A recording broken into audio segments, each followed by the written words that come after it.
ماشاء اللہ لا حول ولا قوة الا باللہ العلی العظیم اعوذ باللہ من الشیطان اللعین الرجیم بسم اللہ الرحمن الرحیم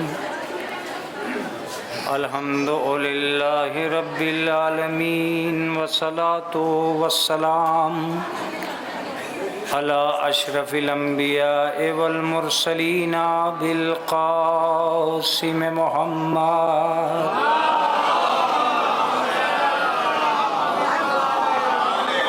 والصلاة والسلام علی اہل بیتہ الطیبین الطاہرین المعصومین المظلومین المنتجبین المنتخبین اما بعد فقد قال اللہ تعالی وتبارک فی کتابہ المحکم وخطابہ المتقن وقولہ احسن بسم اللہ الرحمن الرحیم ثم جعلناک علی شریعۃ من الامر فاتبعها لا تتبع اہواء الذین لا یعلمون صلوات بھیجے محمد۔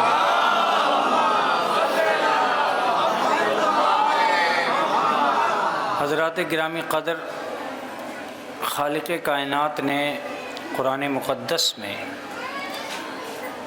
بنی نوع انسانیت کو قیامت تک نظام ہدایت سے نوازنے کے لیے جا بجا قرآن مجید میں متوجہ کیا کہ آپ کو اپنی زندگی کس طرح گزارنی۔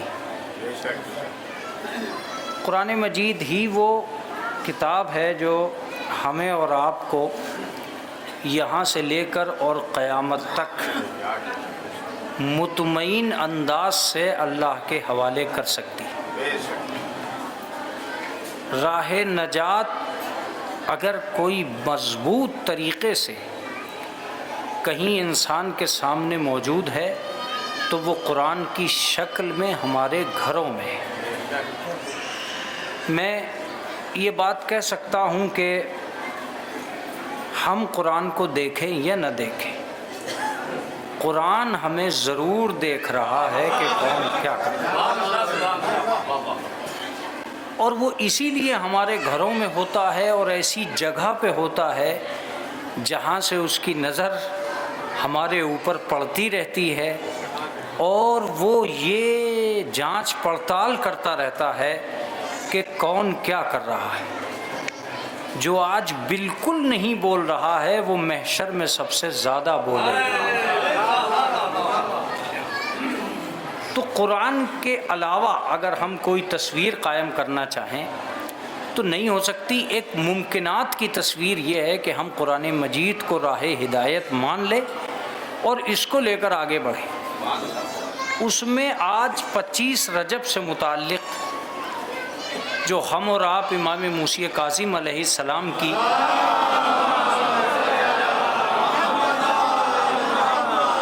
خاص شہادت کے موقع پر یہاں بیٹھے ہیں، اس میں بہت ساری آیات ایسی ہیں جو آپ کو مل جائیں گی جو اس بات کا پتہ دیں گی کہ یہ کون تھے اور کیا تھے۔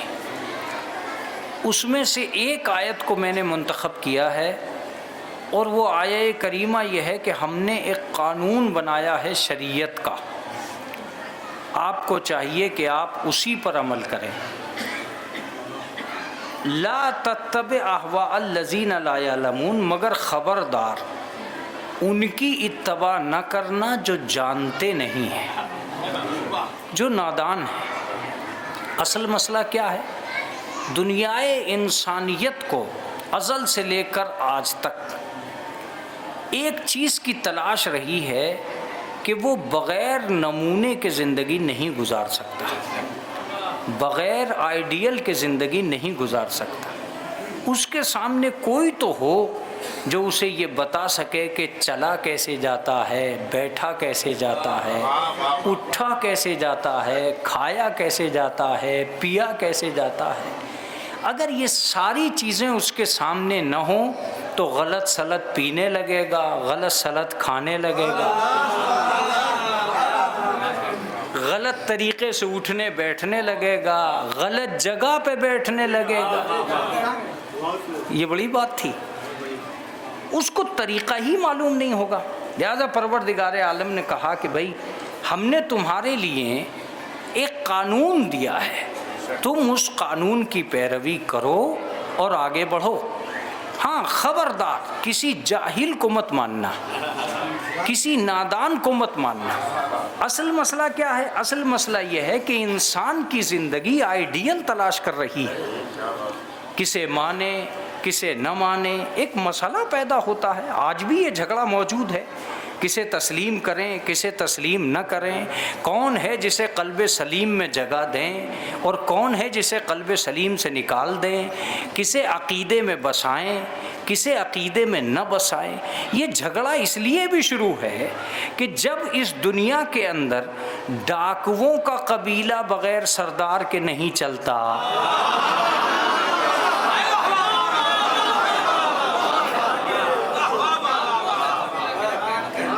اس کا بھی ایک سردار ہوتا ہے، ان کا بھی ایک امیر ہوتا ہے۔ جب کوئی جماعت بغیر امیر کے چل ہی نہیں رہی ہے تو اس کا مطلب یہ ہے کہ ہر دور میں ایک امیر کی تلاش ہے۔ میں آپ سے آج کی مجلس کو تمام تک پہنچانے کے لیے ابتدا ہی میں کہہ رہا ہوں کہ جب گنہگاروں کا کام نہیں چلتا بغیر امام کے، تو دینداروں کا کام کیا چلے گا بغیر سردار کے؟ ممکن ہی نہیں ہے۔ اس کا مطلب یہ کہ آئیڈیل ایک ضروری تھا، سردار ایک ضروری تھا۔ اللہ نے دنوں میں جمعے کو سردار بنایا۔ جمعہ جو ہے وہ سید الایام ہے، سارے دنوں کا سردار۔ ذرا سوچئے، جب ایک ہفتہ نہیں چل سکتا بغیر سردار کے تو ایک سال کیسے گزرے گا بغیر سردار کے؟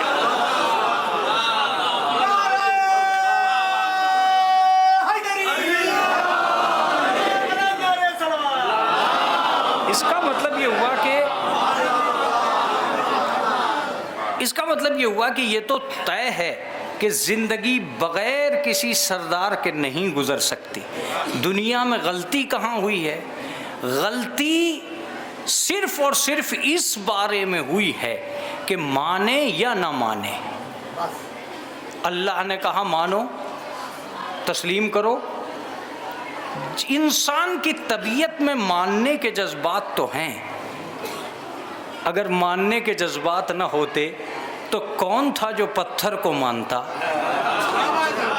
دیکھیے اب آپ کی اپنی مرضی ہوگی، موضوع میری مرضی ہے، آپ کی اپنی مرضی۔ کون ہے جو پتھر کو مانے گا؟ گھنی پیڑ کی چھاؤں میں آ کر بیٹھ گئے، تھوڑا ٹھنڈا سانس کیا ملا، ہم نے اسی کو دیوتا مان لیا، اپنے چرن پسارے وہیں بیٹھ گئے، آسن جمائے، تو ہی دیوتا ہے، ٹھنڈی سانسیں مل گئیں۔ اس کا مطلب یہ کہ تھوڑی سی مشکل سے بچانے والا بھی ماننے کے قابل ہے،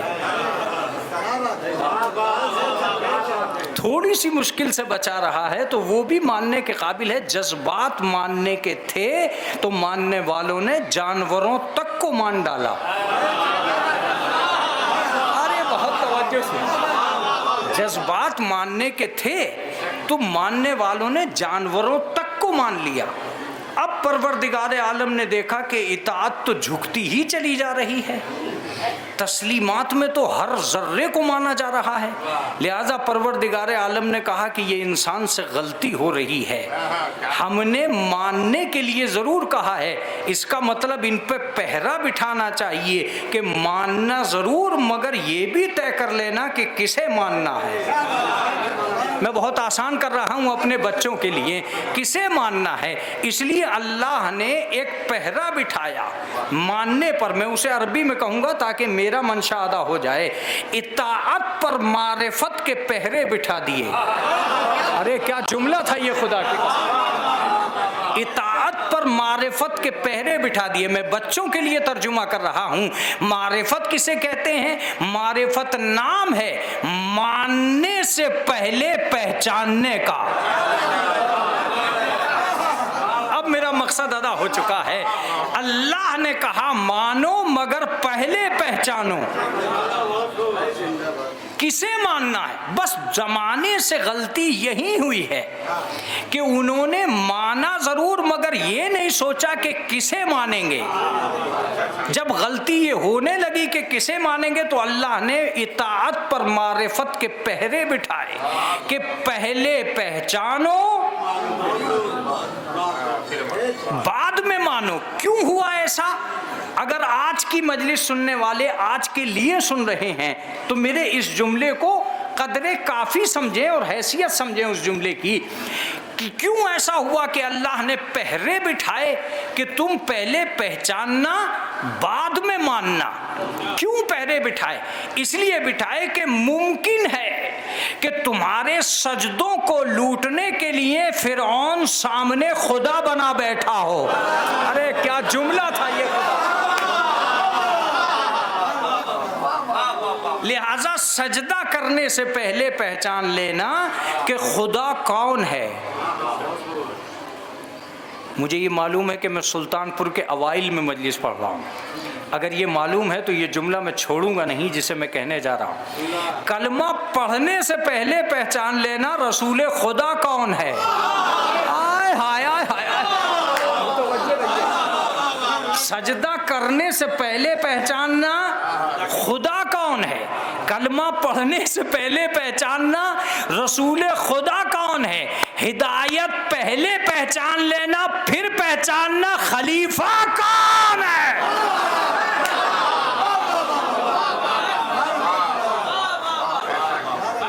لہذا ایک پابندی بٹھا دی گئی کہ تم مانو تسلیم کرو مگر پہلے پہچانو تو صحیح کہ یہ ماننے کے قابل بھی ہے یا نہیں.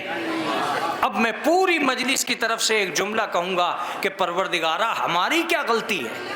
ہم تو سر جھکانا جانتے تھے. جس نے کہہ دیا ہم نے سر جھکا دیا.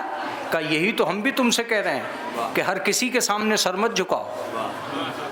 یہی تو ہم بھی تم سے کہہ رہے ہیں کہ ہر کسی کے سامنے سر مت جھکاؤ. میں نے کہا معبود میری کیا غلطی ہے؟ میں تو اطاعت کے میدان میں اول نمبر پہ ہوں. سب کو مان رہا ہوں, سب کو تسلیم کر رہا ہوں, سب کو جگہ دے رہا ہوں اطاعت میں. کہ تم غلطی کر رہے ہو, سب کو جگہ مت دو. تو معبود کیوں, میری غلطی کیوں ہے؟ کہ تم کیا کہنا چاہتے ہو؟ میں نے کہا غلطی تو ان کی ہے جو جھوٹے طور پر منوانے آئے.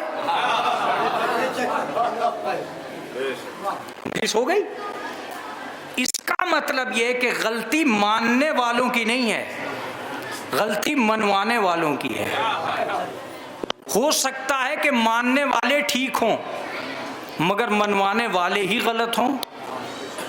تب کیا ہوگا؟ اب پروردگار عالم نے کہا اسی لیے ہم نے معرفت رکھی تھی کہ مزاج صورت پہ مت رکھنا, سیرت پہ رکھنا. ایک ایک جملے پہ غور رہے گا, ایک ایک جملے پہ غور رہے گا. مزاج اور اعتقاد صورت پہ مت رکھنا, سیرت پہ رکھنا. لباس پہ ایمان مت لانا, کردار پہ ایمان لانا. ارے کیا جملہ ہے یہ! لباس پہ ایمان مت لانا, کردار پہ ایمان لانا. اظہار پہ قربان مت ہو جانا, باطن پہ قربان ہونا. صورت کا نام اسلام نہیں ہے, سیرت کا نام اسلام ہے. لہذا پروردگار عالم نے پہرے بٹھا دیے کہ آپ تسلیم کریں گے تو صرف اور صرف معبود جب میری غلطی نہیں ہے تو ان منوانے والوں کے مسائل الجھے ہوئے ہیں. یہ تو کہہ رہے ہیں کہ ہم ہیں, انہوں نے قبا پہنی رسول کی اور کہہ دیا کہ ہم ہیں, صورت بگاڑی اور کہہ دیا کہ ہم ہیں, لباس بدلے اور کہہ دیا کہ ہم ہیں. ہماری کیا غلطی جب وہ ویسے بن کے آئے تھے لباسن ہی صحیح, ہم نے تو دھوکہ کھا دیا. اگر سر پہ امامہ ہو اور آدمی مجلس میں آ جائے سب اسے آگے لائیں گے یا نہیں؟ کون اندازہ کرے گا کہ یہ جاہل ہے کہ عالم ہے؟ اس کا مطلب یہ کہ لباس دھوکہ دے سکتا تھا. متوجہ رہیے گا، لباس دھوکہ دے سکتا تھا، اسی لیے حضرت علی نے خطبہ شقشقیہ میں کہا کہ یہ لباس خلافت تیرے بدن پہ فٹ نہیں بیٹھ رہا ہے۔ ارے کیا توجہ، ایک صلوات پڑھ دے محمد و آل محمد۔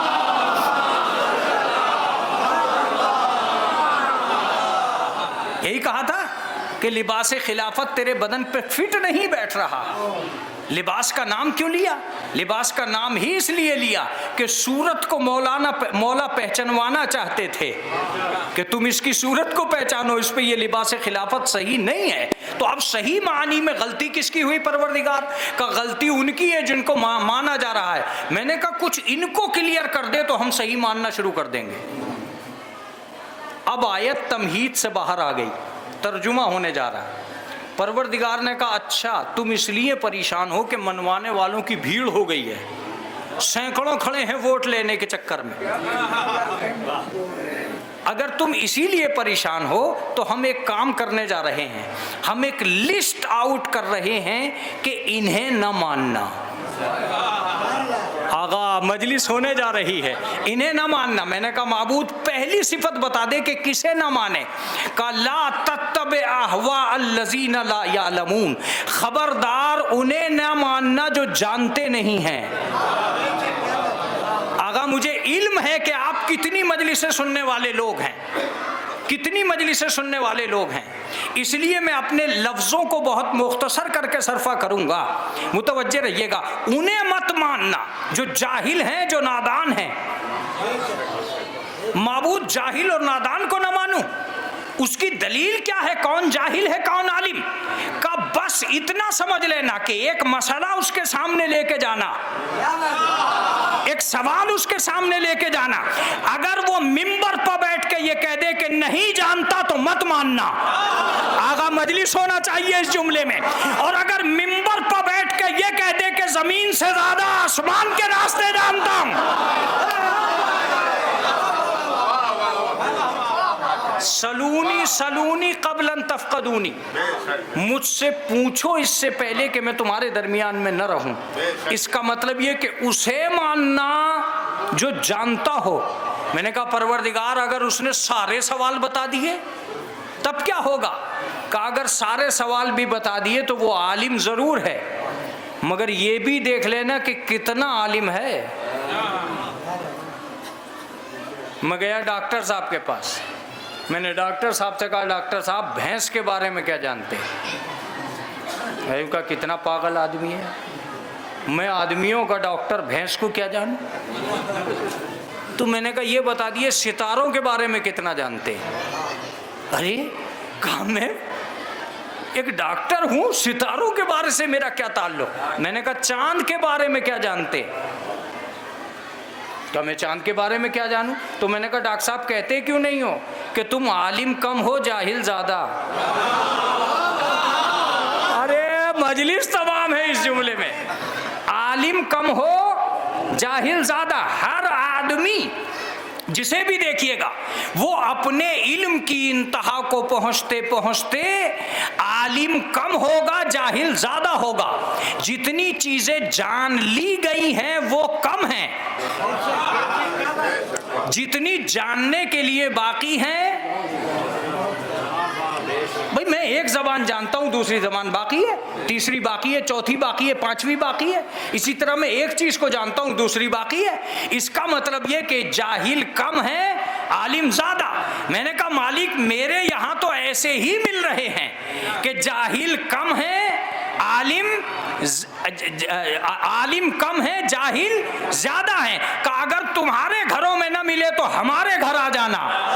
آغا مجلس تمام ہے، ہمارے گھر آ جانا۔ میں نے کہا مالک آ گیا، کہا 3 دن کا بچہ وہ بھی سنائے گا جو آ چکا ہے اور وہ بھی سنائے گا جو آنے والا ہے۔ توریت و انجیل و زبور سنائی۔ توریت و انجیل و زبور کیوں سنائی؟ جو ماضی تھی۔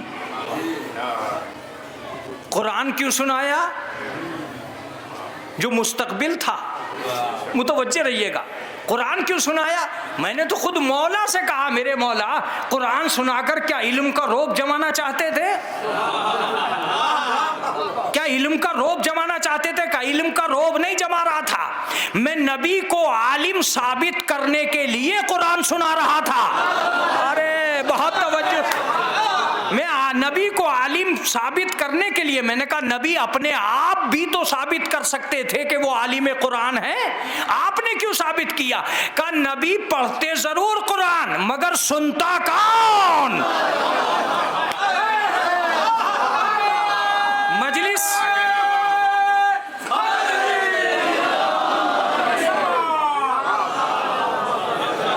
نبی ضرور پڑھتے قرآن مگر سنتا کون؟ میری خوش نصیبی تھی کہ مجھ جیسا پڑھنے والا تھا۔ کوئی سن نہیں سکتا جب تک خود نہ جانتا ہو۔ آقا مجلس اپنی جگہ نہیں پہنچ رہی ہے، اس لیے مجھے اچھل کود کرنا پڑے گی۔ اب اچھل کود کو سنیے۔ یا علی کوئی ضرورت نہیں تھی عالم ثابت ہونے کے لیے قرآن پڑھنے کی، کہ تو نہیں جانتا میں نے قیامت تک قرآن پڑھنے والوں کے لیے ہی قرآن پڑھا۔ میں نے کہا میں نہیں سمجھا۔ کہ تاریخ کے طول و عرض کو ایک جگہ جمع کر لے تو 2 آدمیوں جیسا قرآن کسی نے پڑھا ہی نہیں۔ میں جب نام لوں گا تو پوری مجلس بولے گی 2 آدمیوں جیسا قرآن کسی نے پڑھا ہی نہیں۔ ایک علی نے پڑھا نازل ہونے سے پہلے اور ایک امام حسین نے پڑھا سر کٹنے کے بعد۔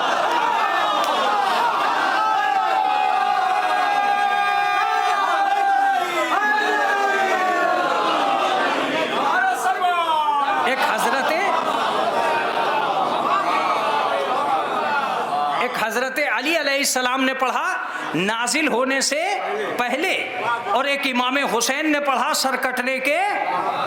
آپ بیدار ہو چکے ہیں، آپ بیدار ہو چکے ہیں، مگر میرا مزاج ہے اپنا، اس لیے میں اس مزاج ہی سے بولوں گا۔ مولا کیوں پڑھا؟ کہ قیامت تک ہر پڑھنے والے کو یاد تو رہے کہ چھپی ہوئی کتاب سے کس نے پڑھا ہے، چھپی ہوئی کتاب سے کس بہت توجہ سے، چھپی ہوئی کتاب سے کس نے پڑھا ہے، چھپی ہوئی کتاب سے کس نے پڑھا ہے۔ میں نے کہا مولا آپ نے نوکے نیزہ پہ کیوں پڑھا؟ کہ دنیا کو پتا تو رہے حافظ کیسے پڑھتے ہیں، محافظ کیسے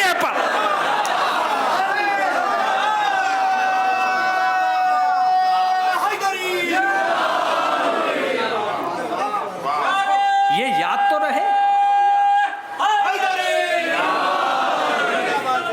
اس کا مطلب یہ کہ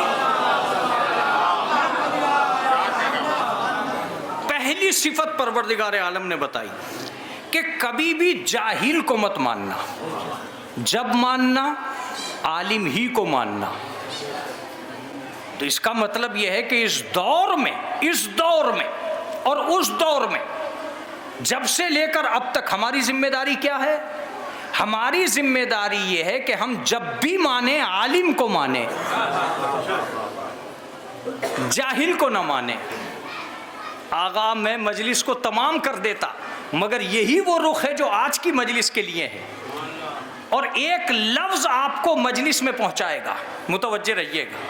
اس کا مطلب یہ ہے کہ کسی بھی دور کا جاہل ہو مت ماننا، اور کسی بھی دور کا عالم ہو ماننا۔ آج جو ہم سے یہ کہہ رہا ہے کہ مراجع کرام کو مت مانو، اس کا مطلب یہ ہے کہ وہ چاہتا یہ ہے کہ جاہل کو مانے عالم کو نہ مانے۔ بھئی جاہل کو مانے اور عالم کو نہ مانے۔ عزیزوں متوجہ ہو گئے آپ؟ اب میں ڈائریکٹ آپ کی خدمت عالیہ میں آ رہا، متوجہ رہیں گے تب۔ جب ماننا عالم کو ماننا، جاہل کو بالکل مت ماننا۔ اب اگر جاہل ہوگا تو کرے گا کیا کرے گا جاہل؟ کہ تم نہیں جانتے ہو، جاہل نظام کو الٹ دیتا ہے، جاہل نظام کو الٹ دیتا ہے، چیزیں اپنے مقام سے ہٹ جاتی ہیں۔ متوجہ رہیے گا، لیجئے ڈائریکٹ کرتا ہوں۔ چیزیں اپنے نظام سے ہٹنے لگتی ہیں. لہذا کبھی بھی جاہل کو مت ماننا، اس لیے کہ جاہل ظالم ہوتا ہے، اور ظالم وہ ہوتا ہے جو چیز کو اپنے محل پر نہ رہنے دے. آغا مجلس تمام ہونے جا رہی ہے. جاہل سے دوستی مت کرنا، محبت بدنام ہو جائے گی. جاہل کو سیکریٹری مت بنانا، انجمن میں جھگڑا ہو جائے گا. جاہل کو متولی مت بنانا، وقف نیلام ہو جائے گا. متوجہ رہیے گا، سن لیا؟ جاہل کو متولی مت بنانا، وقف نیلام ہو جائے گا. جاہل کو خلیفہ مت بنانا، حلال کی جگہ حرام آ جائے گا.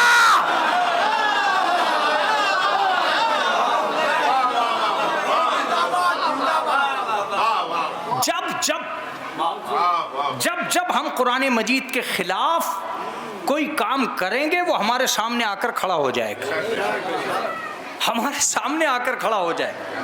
اور جب ہمارے سامنے آ کر کھڑا ہوگا ہم سوچتے رہ جائیں گے کہ سب کچھ کر رہے ہیں اس کے باوجود بھی یہ ہو رہا، سب کچھ کر رہے ہیں اس کے باوجود بھی یہ ہو رہا ہے. ہم عزاداری کر رہے ہیں، ہم مجلسیں کر رہے ہیں، ہم ماتم کر رہے ہیں، اتنی مجلسیں ہو رہی ہیں، اتنے مولانا سمجھا رہے ہیں، اس کے باوجود بھی قوم کا حال یہ ہے کہ قوم کسی دوسرے سے لڑنے کو تیار ہی نہیں ہے آپس میں لڑنے کے علاوہ.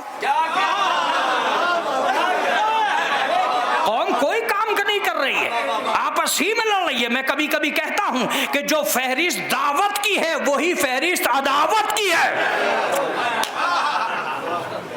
وہ نہیں لڑے ہمیں جنہیں ہم نے بلایا ہی نہیں تھا، وہی لڑے جن سے ہم نے دعوت میں جن کو شریک کیا تھا. اس کا مطلب یہ ہوا کہ جب نظام جاہل کے حوالے ہوگا حالات بگڑتے چلے جائیں گے، اور حالات جب بگڑیں گے تو پھر کنٹرول سے باہر چلے جائیں گے. ہاں ایک بات ہے، کیا کہا تھا پروردگار نے کہ جاہل کو مت ماننا، عالم کو ماننا. میں نے اپنے مولا سے آپ کی طرف سے ایک سوال کیا کہ میرے مولا جب مخالف کا دربار تھا، دشمن تھے وہ لوگ، تو آپ اس دربار میں جاتے کیوں تھے؟ کیوں گئے؟ آپ تو اسٹرائک کر دیتے، اپنی جگہ بیٹھ جاتے، یہ تو خود بخود نیلام ہو جاتے. کہ تو نہیں جانتا، جب مسئلے الجھے تو میں گیا، جب قضیے لا حل ہو گئے تو میں گیا، جب قرآن کا غلط ترجمہ ہونے لگا تو میں گیا، جب اسلام نیلام ہونے لگا تو میں گیا، جب روم کے سائل پٹنے لگے تو میں گیا. ارے مجلس سن لی ہے آپ نے، جب روم کے سائل پٹنے لگے تو میں گیا. سن، پھر بھی میں کسی مسلمان کے بلاوے پہ نہیں گیا، اسلام کے بلاوے پہ گیا. جس رنگ سے سننا چاہتے ہیں سنیں، میں جس رنگ سے پڑھنا چاہتا ہوں پڑھوں گا. مولا کیوں گئے؟ کہ یہی بتانے جاتا تھا کہ زمانہ پہچانے تو صحیح جاہل کون ہے، عالم کون ہے.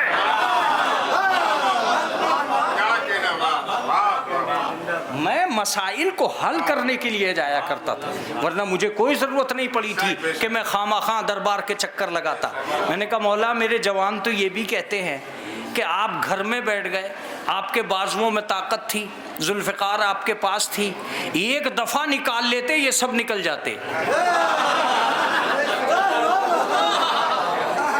ایک دفعہ نکال لیتے یہ سب کے سب نکل جاتے.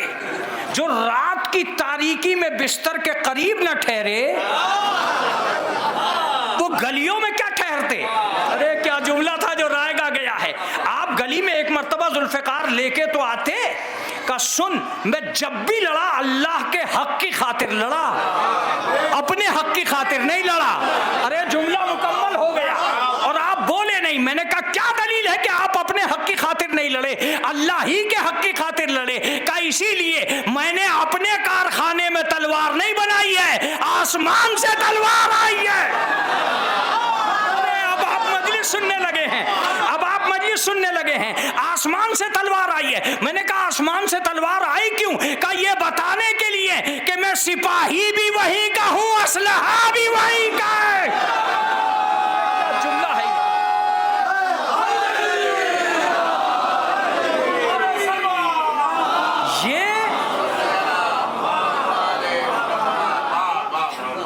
یہ بتانے کے لیے ذوالفقار آئی. اگر میں اپنی مرضی سے لڑ رہا ہوتا تو تلوار میرے کارخانے میں بنتی. اللہ نے تلوار دے کے کہا علی مارو. اس کا مطلب یہ کہ میں اپنے دشمن کو نہیں مار رہا تھا. ارے کیا جملہ ہے, کیا جملہ ہے. میں خدا کے دشمن کو مار رہا تھا اور اپنی طبیعت سے نہیں مار رہا تھا, اس کی مشیت سے مار رہا تھا. آئے ہائے آئے ہائے ہائے, اپنی طبیعت سے نہیں مار رہا تھا, اس کی مشیت سے مار رہا تھا. میں نے کہا پھر بھی مولا لڑ تو اور بھی رہے تھے, تلوار آپ ہی کے لیے کیوں آئی؟ کہ جنگ احد میں شاید میں نے بھی کبھی نہیں پڑھا, آپ نے بھی کبھی نہیں سنا, جنگ احد میں 2 شیر لڑ رہے تھے. ایک اللہ کے رسول کا شیر تھا جناب حمزہ, اور ایک خدا کا شیر تھا حضرت علی. رسول اللہ کا شیر اسد رسول اللہ جناب حمزہ, اور ایک اللہ کا شیر ذوالفقار اتری ہی اس لیے تھی تاکہ پتہ چل سکے رسول کا شیر کون ہے, خدا کا شیر کون ہے. اتری ہی اس لیے تھی تاکہ اندازہ تو ہو کہ رسول اللہ کا شیر کون سا ہے, اللہ کا شیر کون سا ہے. لہذا میں نے کہا مولا مجھے تو تعجب ہے, آپ گھر میں بیٹھ گئے. کہا گھر میں تو میں بیٹھ گیا, لیکن تو کیا سمجھتا ہے؟ میں نے کہا میرے جوان مجھ سے کہتے ہیں کہ بزدلی نہیں ہے, گھر میں بیٹھ جانا. اس کا میں جواب کیا دوں؟ کہ میں تو تجھے نقطے پہ نقطہ دے رہا ہوں گھر میں بیٹھ کر, تو پڑھ تو صحیح. میں نے کہا مولا میں کیا کہوں لوگوں سے؟ کہا کچھ مت کہنا, بس اتنا کہنا کہ میں گھر میں بیٹھا ہی اس لیے تھا کہ دنیا کی سمجھ میں حق اور باطل آ جائے. آپ کو سننا پڑے گا, جب آپ سنیں گے تو لطف سے مزہ آئے گا. میں نے کہا مولا کیا؟ کہ اگر میں مدد لینے ان کے پاس جاؤں تو یہ کامیاب ہے, اور اگر یہ مدد لینے میرے پاس آئے.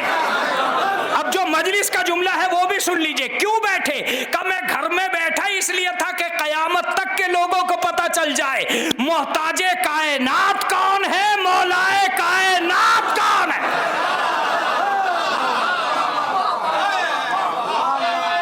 کون مولائے کائنات؟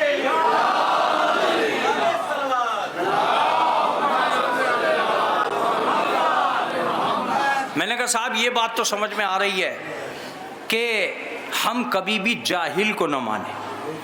اللہ نے کہا دوسری لسٹ آؤٹ کر رہا ہوں, دوسری لسٹ سنیے. فلا تطع المکذبین, کبھی بھی خبردار جھوٹوں کو مت ماننا. مجلس اپنی جگہ آ جانی چاہیے تھی, خدا کی قسم. کسی بھی طرح جھوٹوں کو مت ماننا. میں نے کہا ہے یہ کیا کہا, جھوٹوں کو مت ماننا؟ کا کسی بھی دور کا جھوٹا ہو مت ماننا. ارے مجلس ہو جانا چاہیے تھی اسی جملے میں. کسی بھی دور کا جھوٹا ہو مت ماننا, نہ کل کے جھوٹے کو ماننا. اب سنیے ایک جملہ, جنہوں نے کل کسی جھوٹے کو مانا وہ برباد, اور جنہوں نے آج کسی جھوٹے کو مانا وہ بھی برباد. ان کی دنیا بھی گئی, ان کی آخرت بھی گئی. جو آج کسی جھوٹے کو مانتے, جب یہ ثابت ہو جائے کہ یہ آدمی جھوٹا ہے تو شریعت کہتی ہے بالکل مت ماننا, بالکل تسلیم مت کرنا. میں آپ سے کہتا ہوں کہ کچھ لوگوں نے سچ بولنا اس لیے بند کر دیا ہے کہ آپ نے جھوٹوں کو ماننا شروع کر دیا ہے. کیا جملہ ہے میرا یہ, کیا جملہ ہے یہ. آپ نے جھوٹوں کو ماننا شروع کر دیا ہے. جب یزید خلیفہ بنا تو کچھ لوگوں نے اس سے پوچھا کہ جھوٹا ہونے کے باوجود, شرابی ہونے کے باوجود تجھے ہمت کہاں سے پڑ گئی کہ تو خلیفہ بننے کی ہمت کر سکا؟ اس نے کہا اگر پہلے کچھ جھوٹے خلیفہ نہ بنے ہوتے. توجہ سے سنیے, اس نے کہا پہلے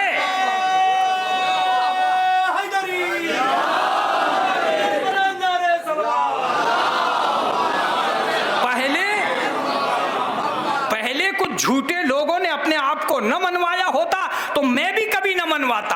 اس سے دوسرا جملہ پوچھا گیا کہ ٹھیک ہے مگر تیری ہمت نے ثابت کیا کیا؟ کہ میں جانتا تھا کہ میں اکیلا جھوٹا نہیں ہوں.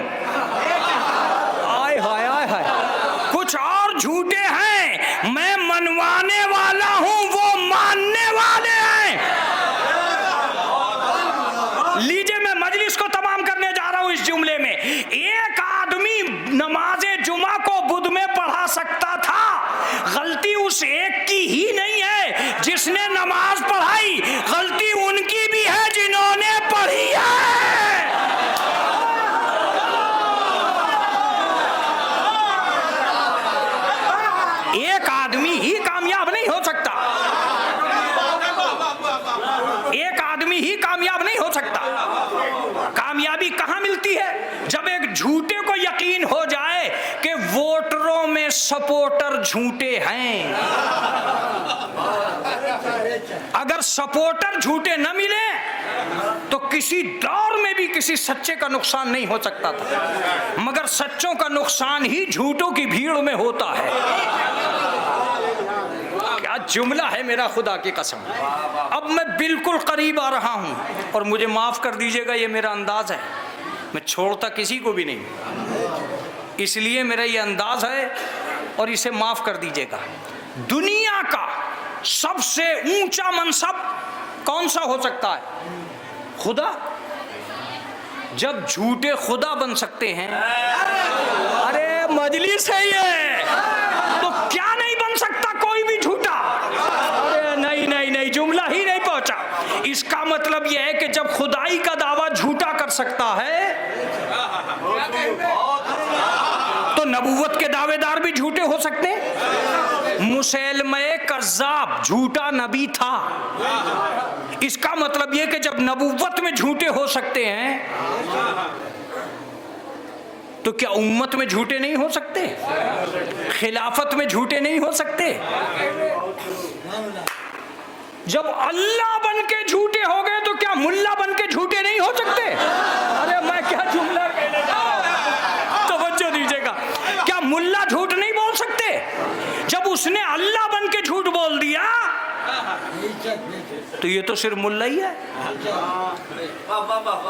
اب میں تمہاری ذمہ داری بڑھا رہا ہوں، اور میں بڑھاؤں گا تاکہ کل کو کوئی آدمی بیکار نہ چلا جائے۔ کیا کرے گی وہ قوم جو اطاعت کرنے جا رہی ہے؟ وہ کیا سمجھے گی اور کیا نہیں پہچانے گی؟ اس کی سمجھ میں سچا اللہ کیا آئے گا جس کی سمجھ میں آج کا سچا ملا نہیں آ رہا ہے؟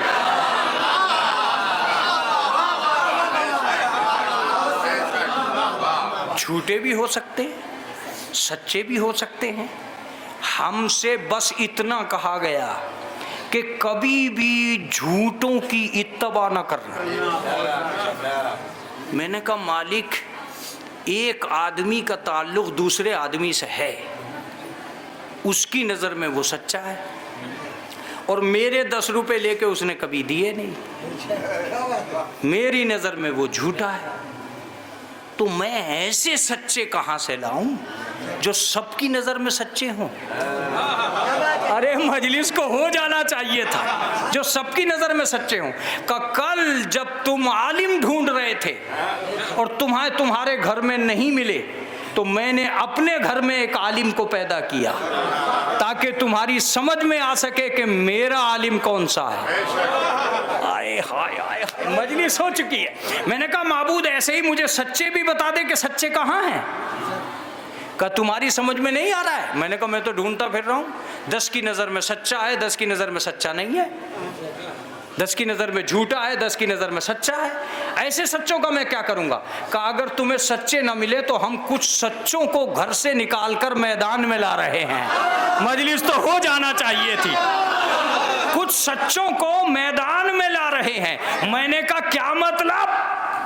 یہ کیا ہے کہ تو کچھ سچوں کو میدان میں لا رہا؟ کہ تمہیں پتا تو چلے کہ خاندان کے سچے اور ہیں، رحمان کے سچے اور ہیں۔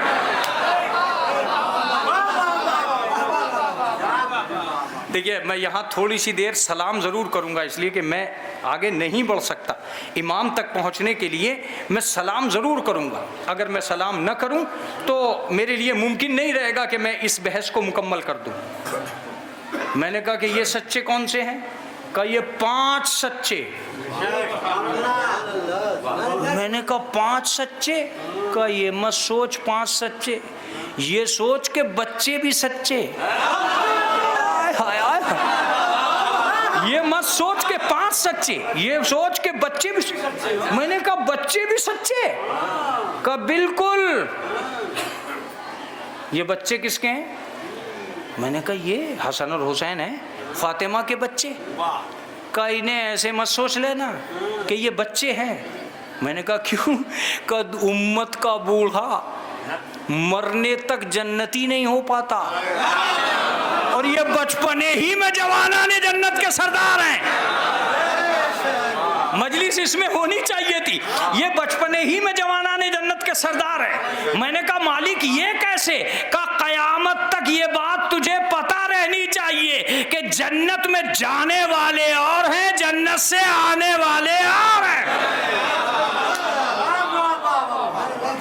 یہ بچپنے ہی میں سردار جنت ہیں. میں نے کہا میں تو مباہلہ اپنے رنگ سے پڑھوں گا، دنیا اپنے رنگ سے پڑھتی ہے. کہا تیرا رنگ کیا ہے؟ میں نے کہا میرا رنگ یہ ہے کہ کیا میں یہ مان لوں کہ ان 5 کے بغیر میدان مباہلہ حل ہی نہیں ہوتا؟ کا غلط سوچ رہا ہے. ایسا کبھی مت سوچنا کہ میدان مباہلہ حل نہیں ہوتا. تو میں نے کہا اگر حل نہیں ہوتا تو پھر میں کیا کروں؟ یہ کیسے ہو سکتا تھا؟ کہا تو نہیں جانتا، میں یہ بتانا چاہتا تھا کہ میری نظر میں یہ 5 سچے ہیں. اب قدرت کا سچا اور ہوتا ہے، امت کا سچا اور ہوتا ہے. میں نے کہا کیا میں یہ مان لوں کہ اگر اکیلے رسول جاتے تو کیا ہار کے آتے؟ اکیلے رسول اگر جاتے قوم نصارہ کے سامنے تو کیا رسول اللہ ہار کے آ جاتے؟ جب اکیلے رسول جیت کے آنے کے قابل تھے تو وہ 4 اور کو کیوں لے کے گئے؟ آقا میں اپنی منزل تک آ رہا ہوں، وہ 4 اور کو کیوں لے کے گئے؟ اس کا مطلب یہ کہ رسول اللہ یہ بتانا نہیں چاہتے تھے کہ میں کتنا سچا ہوں. رسول اللہ یہ بتانا چاہتے تھے میرے بعد کون کون سچا ہے. ارے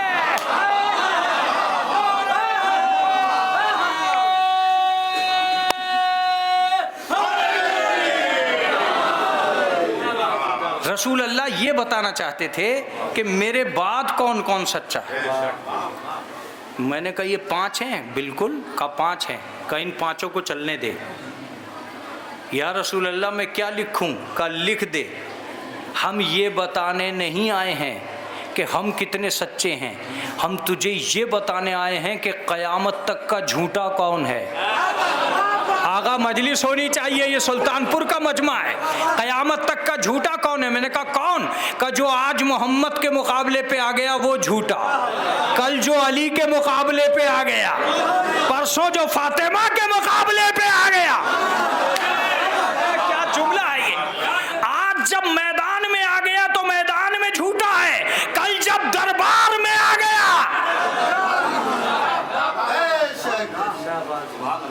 اس کا مطلب یہ کہ مباہلے ہی میں بات ہو رہی تھی کربلا تک کی.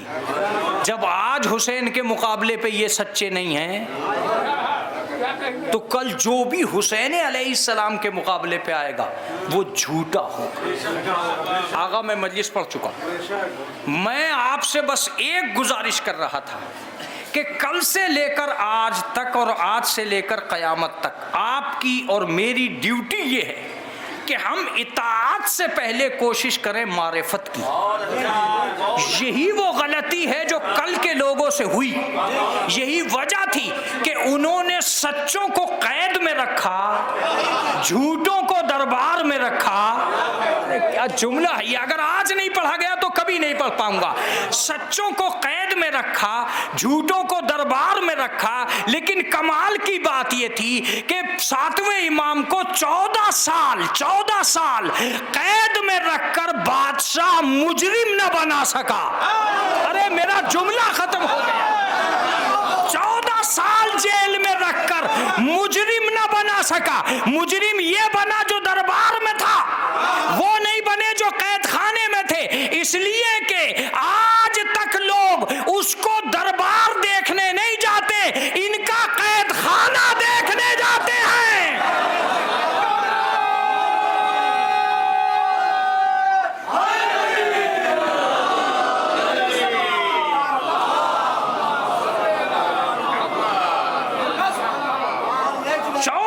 جیل میں رکھ کر مجرم نہیں بنا سکا. کیوں؟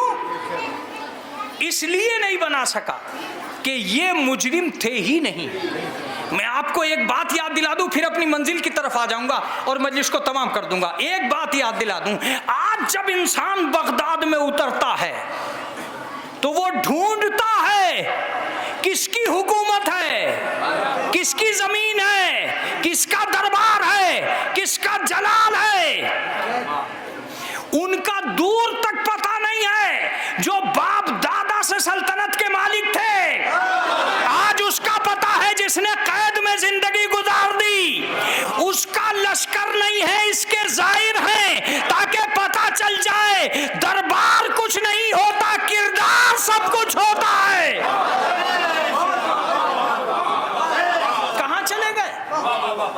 میں اتنے زائرین ہیں یہاں جو ہر سال تقریباً کربلا جاتے ہیں، 2 بار کربلا جاتے ہیں، میں ان سے پوچھتا ہوں ہارون کے دربار کی کوئی چیز آپ کو ملی؟ پورے بغداد میں گھوم کر ہارون رشید کی کوئی شے ملی؟ نہیں ملی۔ آج جتنی زمین امام موسیٰ کاظم کے پاس ہے کسی کے پاس نہیں ہے۔ آئے ہائے آئے ہائے آئے۔ میں نے کہا مظلوم امام، میں اپنے وطن میں جا کر کیا کہوں لوگوں سے؟ کہ بس اتنا کہہ دے کہ کل دولت دے کر اس نے اتنے خریدے نہیں تھے جتنے آج دولت لگا کر میری زیارت کو آئے ہیں۔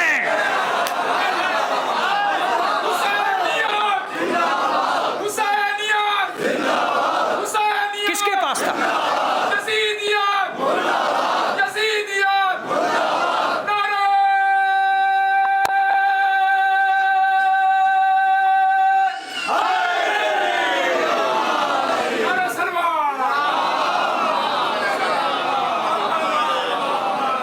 جناب موسی کاظم سے جب خوف زدہ ہوا ہارون، تاریخ نے اس سے پوچھا کیوں خوف زدہ ہے؟ ایک ہی وجہ تھی اس کے خوف کی کہ نقلی دنیا اصلی دنیا کے سامنے نہیں چل سکتی۔ ہائے ہائے کیا جملہ تھا! نقلی دنیا اصلی دنیا کے سامنے نہیں چل سکتی، پہلے انہیں مارکیٹ سے ہٹانا پڑے گا، پھر اپنا سکہ چلانا پڑے گا۔ اسی لیے اس نے ان کو قید میں رکھا تاکہ لوگ نہ مانے، اسی لیے قید میں رکھا کہ تاکہ لوگ نہ مانے۔ مگر اس دور سے آج تک مجھے یہ بتائیے کہ ہر دور میں کس کو زیادہ مانا گیا، امام کو یا اس کو؟ آج اس کا ماننے والا ایک نہیں، امام کے ماننے والے اتنے۔ اس کا مطلب یہ ہے کہ جھوٹ اپنی جگہ ہے، سچ اپنی جگہ ہے۔ آپ صداقت کو محروم نہیں کر سکتے۔ ہر ذاکر نے کچھ نہ کچھ امام کے لیے پڑھا ہے، اس لیے میں بھی تھوڑا بہت کچھ کوشش کروں گا اگر آپ تک پہنچا سکوں۔ امام نے ہارون نے ایک فاحشہ عورت کو بلایا کہ تو جا کے امام کے کردار پہ دھبا لگا دے، امام کے کردار پہ دھبا لگا دے۔ وہ عورت قید خانے میں گئی اور 3 دن کی اسے اجازت تھی کہ 3 دن تک وہیں رہنا۔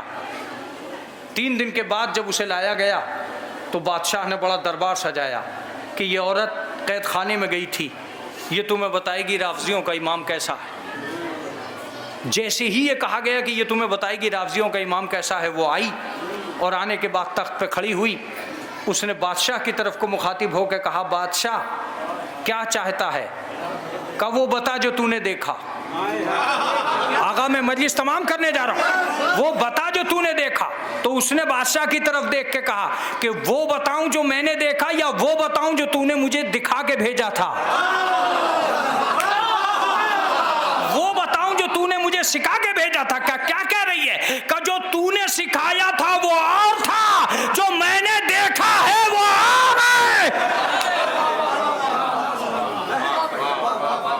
اب چاروں ناچار مجمع بیٹھا ہوا ہے، مصنف لگے ہوئے ہیں، رپورٹر چاروں طرف موجود ہے، چاروں ناچار ایک جملہ کہتا ہے کہ وہی بتا جو تو نے دیکھا۔ آئے ہائے خدا کی قسم، یہ فضیلت نہیں ہے، یہ فضیلت کی انتہا ہے جسے جملے کی طرف میں لے جا رہا ہوں۔ اس نے کہا تو سن بادشاہ، میں نے جو دیکھا میں اس کی گواہ ہوں، اور آج کے بعد میری گردن بھی کٹ جائے تو میں اس سے سرے منہ فرق نہیں کر سکتی، مجھے کوئی پرواہ نہیں ہے اپنی جان دینے کے لیے۔ میں نے آج تک ایسا بندہ دیکھا ہی نہیں ہے جیسا مجھے ملا تھا۔ اب سن، وہ جتنی مرتبہ یا اللہ کہتا تھا اتنی مرتبہ آسمان سے صدا آتی تھی یا عبدی۔ وہ کہتا تھا میرے اللہ، ادھر سے آواز آتی تھی میرے بندے۔ میں نے آج تک ایسا نہیں دیکھا جو اللہ کو پکارے اور اس کا جواب اسی شکل میں آئے۔ کا 3 دن کے اندر جب وہ سجدے سے سر اٹھاتا تھا، میں چاہتی تھی کہ اس کی طرف متوجہ ہو جاؤں، تو میں نے اس سے ایک لفظ پوچھا کہ اس اندھیری کوٹری میں جہاں اٹھنے اور بیٹھنے کی کمی ہے، آپ وقت کا پتہ کیسے لگاتے ہیں؟ کہ میں رکعت کی گنتیوں سے پتہ لگاتا ہوں کہ اب اس وقت یہ ہو گیا. اتنی عبادت کرتے تھے کہ رکعت کی گنتیوں سے پتہ لگاتے تھے کہ اب یہ وقت آ گیا ہے. میں سمجھتا ہوں کہ انہیں تو پتہ تھا کہ وقت کیا ہوتا ہے، مگر لوگوں کو ایسے حالات میں زندگی کیسی گزارنی ہے، اس لیے میرے امام یہ جملہ کہنا چاہتے ہیں اور یہ جملہ سب تک پہنچانا چاہتے تھے. بہرحال میں امام کی زندگی کا ترجمہ کرتے ہوئے ایک ہی لفظ کہوں گا کہ جتنے بھی شیعہ حضرات تھے سب تقیے میں زندگی گزار رہے تھے. اس کے باوجود قید خانے میں 14 سال بتانے کے باوجود امام کی بیٹی اور بیٹیوں کی تعداد سب سے زیادہ، تاکہ حکومت کو اندازہ ہو سکے. اور اب امام ایک جملہ کہتے ہیں. ایک دن آئے اور آنے کے بعد جب بازار میں کھڑے تھے، گزارے جا رہے تھے، تو کسی نے پوچھا مولا کیسی زندگی گزر گئی؟ کہ زندگی چاہے کیسی بھی گزری ہو، میرا کوئی چاہنے والا ایسا نہیں ہے جس کی خبر میں نہ رکھتا، جس کی خبر مجھے نہ. اس کا مطلب یہ ہوا کہ اس کائنات کے اندر امامت اور امامت کی دنیا ایک عجیب و غریب کیفیت کا نام ہے. جھوٹ اور سچ کے درمیان میں جب فیصلے نہیں ہوتے تو تاریخ ایسے ہی میدان سے گزرتی ہے، ایسے ہی میدان سے گزرتی. آج بھی میں آپ سے کہتا ہوں کہ سینکڑوں مستحقین ہیں جو اس جھوٹ اور سچ کے درمیان میں پستے چلے جاتے ہیں. ایک آخری جملہ جو میں یہاں نہیں کہہ سکا تو میں کبھی نہیں کہوں گا. نہ جانے کتنے مقدس مولوی ہیں جو یوٹیوب کے ذریعے سے کچلے جا رہے ہیں. چونکہ ہم جھوٹ اور سچ کے درمیان میں فیصلے نہیں کر پاتے، اس لیے بہت سارے مقدس افراد ہمارے سامنے ہوتے ہیں اور ہمیں انہیں پہچاننے میں کمی رہ جاتی. جب پہچاننے میں کمی رہ جاتی ہے تب ہمیں اصلی امامت اور نقلی امامت کا پتہ نہیں چلتا، اور ہم فیصلہ ہی نہیں کر پاتے کہ کون مومن ہے کون مومن نہیں ہے، کون زاہد ہے کون زاہد نہیں. میرا موضوع اسلام و ایمان نہیں ہے، ورنہ میں بہت ساری باتیں آپ کی خدمت عالیہ میں عرض کرتا. البتہ مجلس تمام ہو گئی ہے، ایک بلند آواز سے صلوات پڑھے محمد والے.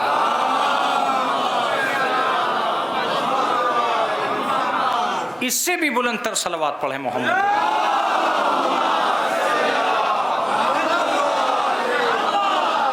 میں یہ دیکھ رہا ہوں کہ یہاں خواتین کا ایک عظیم مجمع موجود ہے، مرد بھی بیٹھے ہوئے. یقیناً میں مصائب پڑھ دیتا، لیکن میرا موضوع نامکمل ہے اگر میں ایک واقعے کا ذکر نہ کروں.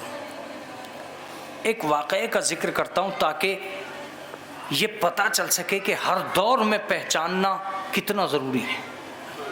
ایک عورت امام اول کے پاس آئی اور آ کے امام سے کہتی ہے کہ مولا تمہارے بعد کوئی تم جیسا ملے، اس کی کوئی علامت بتاؤ.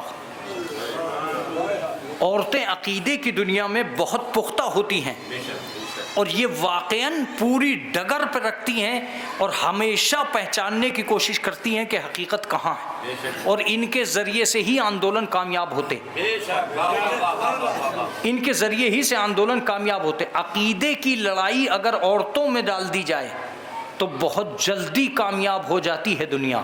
حکومتیں بھی وہی کامیاب ہوتی ہیں جن کی طرف عورتیں آ جاتی ہیں. حکومتیں بھی وہی کامیاب ہوتی ہیں جن کی طرف عورتیں آ جاتی ہیں. بس عزیزو یہ آخری لمحات ہیں. وہ عورت آتی ہے اور آنے کے بعد مولا سے کہتی ہے کہ مولا کوئی ایسی علامت بتائیے کہ جو آپ کے بعد یہ پتہ چلے کہ آپ جیسا کون ہے. مولا نے کہا اچھا یہ بات ہے تو پتھر اٹھاؤ. اس نے پتھر اٹھایا، مولا نے اسے اپنے ہاتھ پہ رکھا اور ہاتھ پہ رکھ کر اپنی انگوٹھی کا نقش اس کے اوپر دبایا. اس پتھر پر انگوٹھی کا نقش ابھر آیا۔ دیکھیے اگر آپ اس واقعے کو ایسے ہی سننا چاہتے ہیں تو بات دوسری ہے، اور اگر حقیقت سے سننا چاہتے ہیں تو یہ پوری کتاب ہے، پورا واقعہ نہیں ہے۔ نقش ابھرا، نقش ابھار کے میرے مولا نے اس کو دیکھ کے کہا کہ جو ایسے ہی کر دے سمجھنا وہ ویسا ہی ہے جیسا میں۔ ارے بہت توجہ سے، بہت توجہ سے سمجھنا وہ ایسا ہی ہے جیسا میں، جو بھی نقش ابھار دے۔ میں نے کہا مولا یہ لے کے تو جا رہی ہے مگر تاریخ میں کیا لکھا جائے گا؟ کہا کچھ نہیں، تیرے لیے تو اتنا ہی کافی ہے کہ جب ہمارے ہاتھ پہ پتھر کا مقدر بدل جاتا ہے۔ آپ کا بیدار نہ ہونا مجھے تعجب میں ڈال رہا ہے۔ جب ہمارے ہاتھ پر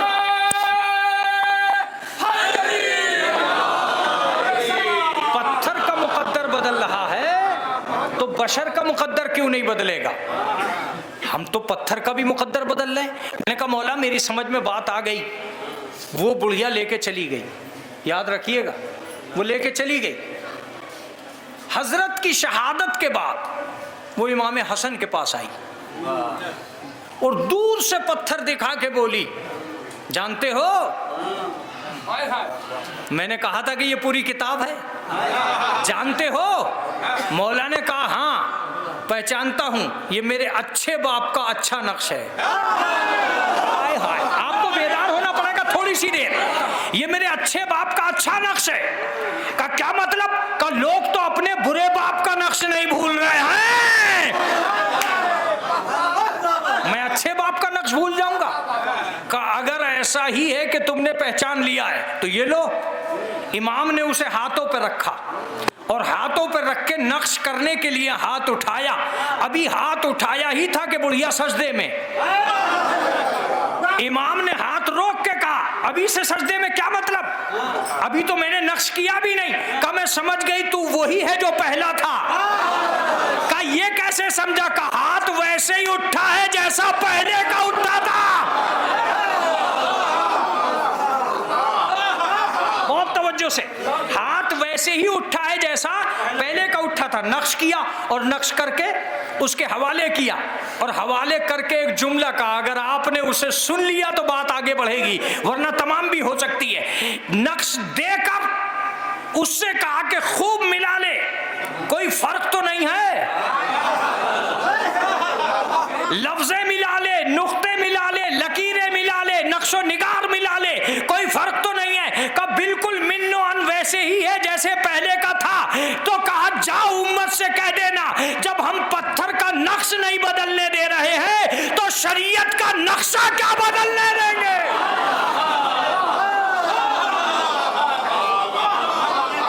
جب ہم پتھر کا نقش نہیں بدلنے دے رہے تو شریعت کا نقشہ کیا بدلنے دیں گے؟ جا، وہ بھی چلی گئی۔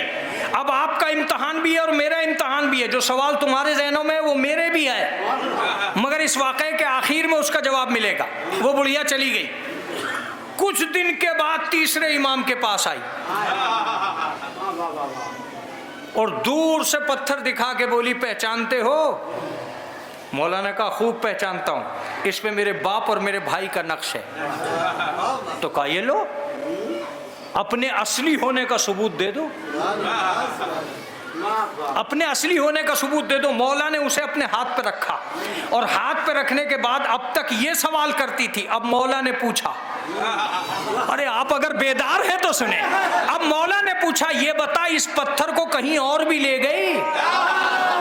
ارے جملہ سنے خدا کی قسم، وہ کہتی ہے کہ اگر نہ لے جاتی تو پتہ کیسے چلتا اصلی کون ہے نقلی کون ہے؟ اگر نہ لے جاتی تو پتہ کیسے چلتا کہ اصلی کون ہے؟ اگر آپ میں ہمت جمع ہے، ہمت جمع ہے تو جملہ سنیں۔ مولا نے پوچھا اگر لے گئی تو کیا ہوا؟ دیکھیے اب میں تاریخ پڑھوں گا امام موسی کاظم تک کی، آپ کی اپنی مرضی ہے۔ مولا نے پوچھا اگر لے گئی تو کیا ہوا؟ کہا مولا دو باتیں ہوئیں، انہوں نے پتھر ہاتھ پہ رکھے اور دو کام کیے، دونوں نہ ہو سکے۔ کہا دو کام کیا کیے؟ کہا آپ کا نقش مٹانا چاہتے تھے مٹ نہ سکا، اپنا جمانا چاہتے تھے جم نہ سکا۔ کیا جملہ ہے یہ خدا کے قسم!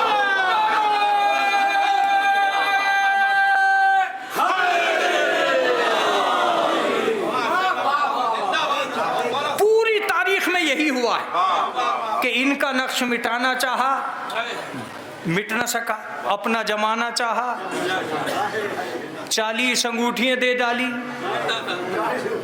آیت ایک نہیں، جنت البقیع کی عمارت بکھار دی، جنت البقیع کی عمارت بکھیر دی، لفظ جنت نہیں ہٹا سکے، کربلا کو کئی بار اجاڑا، محلہ نہیں ہٹا سکے۔ ارے میں کیا جملہ کہنے لگا، متوجہ رہیے گا، کربلا کو کئی بار اجاڑا، محلہ نہیں ہٹا سکے، 35 سال تک حکومت کی، علی سے لفظ مولا نہیں ہٹا سکے۔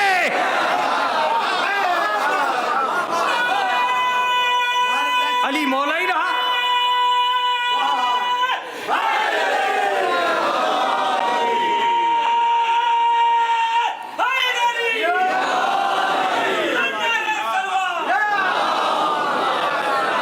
متوجہ ہوئے آپ؟ پوری تاریخ پر متوجہ ہوئے کہ نہیں ہوئے؟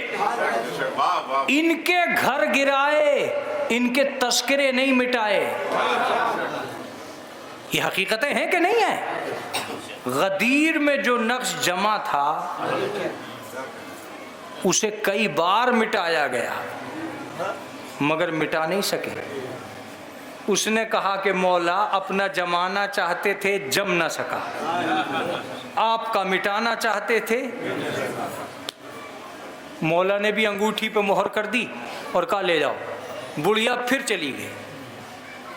اب آپ یہ کہیں گے کہ مولانا کتنا جھوٹا ہے یار، علی کے زمانے سے بڑھیا زندہ چلی آ رہی ہے، بڑھیا ہی رہی اور 3 امام چلے گئے۔ یہاں آ کے تو میری بھی عقل حیران ہے کہ جو علی کے زمانے میں بڑھیا آئی تھی وہ اب تک زندہ کیوں ہے؟ مگر شاید اس لیے زندہ ہے کہ اس کے پاس امامت کی امانت ہے۔ ارے بہت توجہ سے،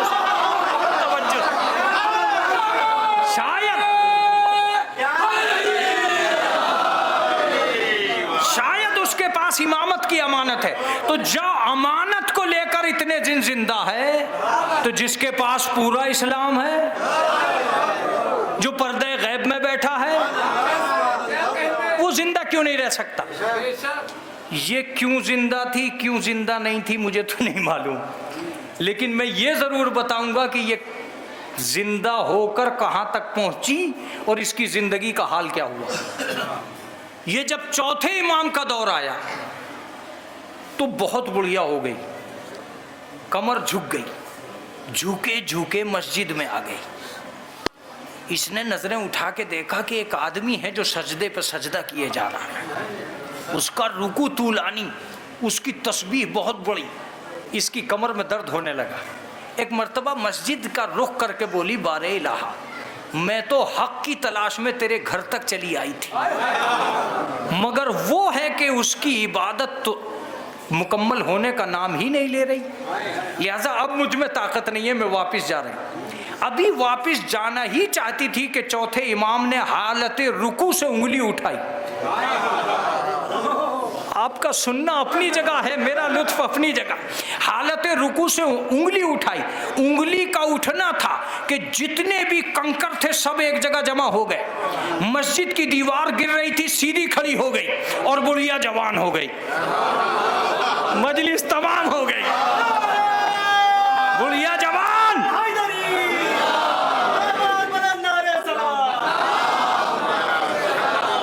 بڑھیا جوان ہو گئی۔ اب وہ حیرت سے کبھی کنکروں کو دیکھتی تھی، کبھی دیوار کو دیکھتی تھی، کبھی اپنی جوانی کو دیکھتی تھی۔ ادھر آنے والے نے لفظ کہا لا وہ پتھر جس پہ میرے آبا و اجداد کی مہریں ہیں، جیسے یہ لفظ کہا کہ لا وہ پتھر جس پہ میرے آبا و اجداد کی مہریں، کہ یہ تو میں بعد میں بتاؤں گی کہ وہ پتھر کہاں ہے، پہلے یہ بتاؤ یہ انگلی ہے یا قیامت؟ کا کیا کہنا چاہ رہی ہے؟ کہ ایک انگلی کا اشارہ ہوا، میں جوان ہو گئی، دیوار کھڑی ہو گئی، ذرات جمع ہو گئے، وجہ کیا ہے؟ کہ غیر معین اشارہ تھا، ذرات سمجھے ہمیں حکم ہوا ہے، دیوار سمجھی حجے ہمیں حکم ہوا ہے، اور جوانی سمجھی مجھے حکم ہوا ہے۔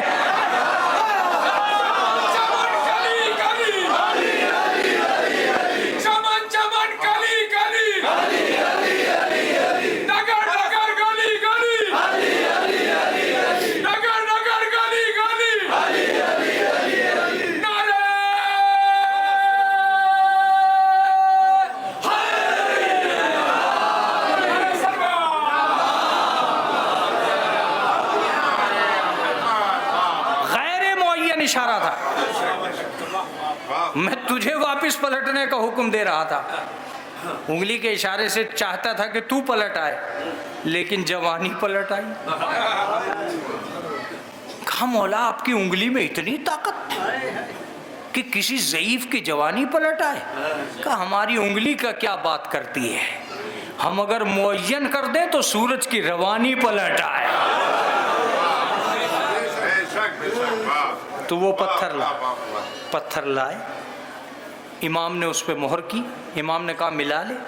جب اس نے ملا لیا اور مطمئن ہو گئی تو امام نے اس سے کہا کہ تیرا جوان ہونا ضروری تھا۔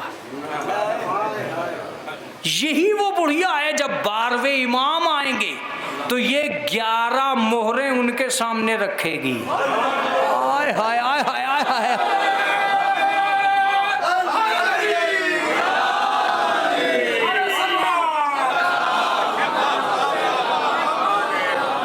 اس کا ایک عربی میں نام ہے صاحبۃ الحساد، پتھر والی بڑھیا۔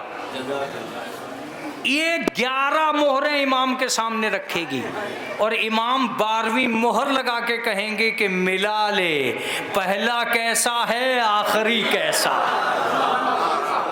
خوب ملا لے۔ لہذا تب یہ ثابت ہوگا کہ یہی 12ویں امام ہیں۔ بعد میں ایک روایت ملتی ہے کہ یہ امام موسیٰ کاظم کے دور میں آئی تو امام نے اس کی صحت کا نظام درست کیا، اور ایک روایت یہ ملتی ہے کہ امام محمد تقی نے اسے دوبارہ جوان کر دیا، چوتھے امام نے جوان کیا، پھر امام محمد تقی کے دور میں یہ جوان ہوئی، اور 11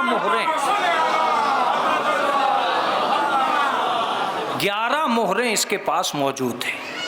عزیزو، مجلس کو بہت پہلے تمام ہو جانا چاہیے تھا، جہاں آپ کی آنکھوں میں آنسو آئے تھے۔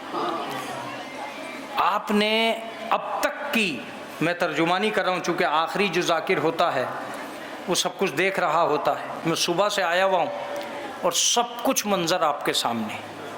یقیناً جو آپ نے کیا ہے وہ قابل ذکر ہے، اور ایک ایسے امام کی شہادت پر آپ نے ماتم کیا ہے اور آپ نے گریہ کیا ہے کہ جس کے بیٹے اور بیٹیوں کی تعداد بہت زیادہ ہونے کے باوجود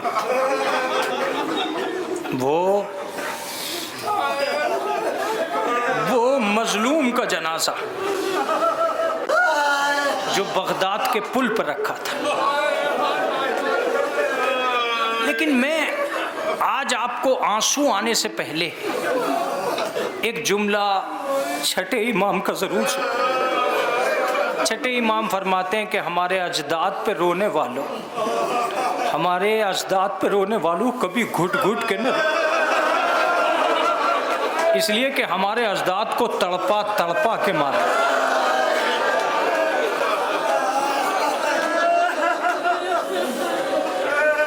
یہی امام فرماتے ہیں کہ جو بھی ہماری مصیبت پر آنسو بہاتا، اگر اس کی آنکھ سے ایک مکھی کے پر کی برابر بھی آنسو آئے تو ہم اس کا اجر دیے بغیر محشر میں اسے آگے نہیں بڑھتے۔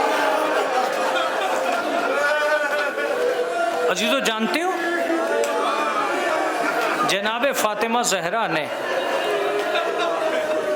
آپ سے کچھ نہیں مانگا، صرف اتنا مانگا، بابا میرے حسین پر روئے گا۔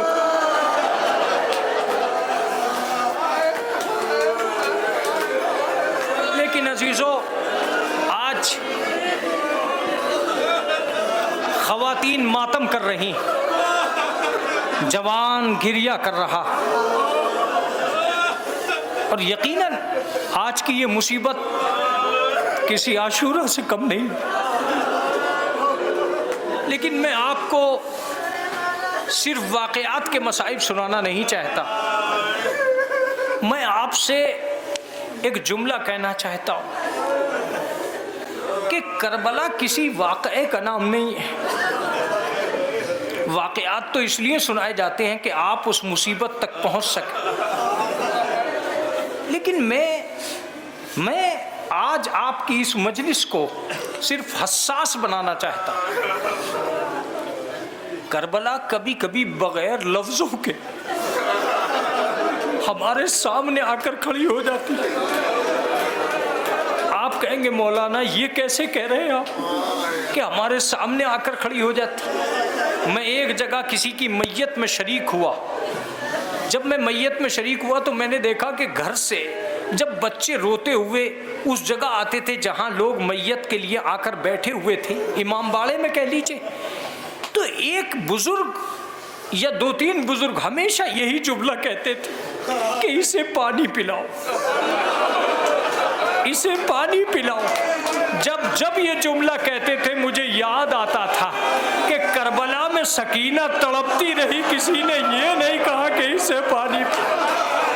جناب باقر تڑپتے رہے، کسی نے یہ نہیں کہا کہ اسے پانی پلاؤ. جناب سید سجاد تڑپتے رہے،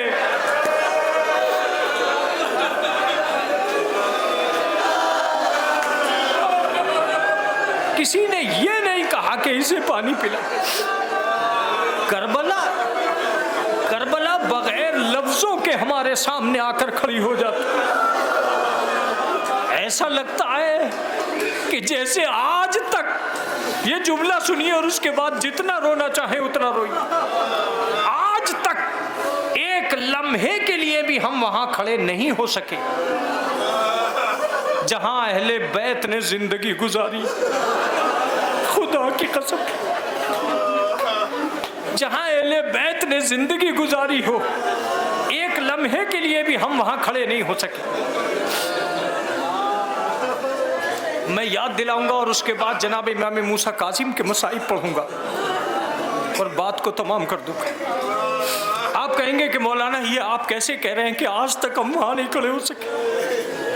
میں تم سے پوچھتا ہوں، مجلس تمام ہو جائے گی، میں تم سے پوچھتا ہوں کہ آج تک تم اتنی جگہ پہ میتوں میں شریک ہونے کے لیے گئے، کیا تم نے ایک بھی جنازہ ایسا دیکھا ہے جو 4 کاندھوں کے علاوہ پایا جاتا ہو؟ جو بھی جنازہ اٹھتا ہے 4 کاندھوں پہ اٹھتا ہے. اگر یہی بات سچ ہے تو چلو کربلا چلو، جہاں حسین تنہا میتیں لے کر خیمے میں آ رہے.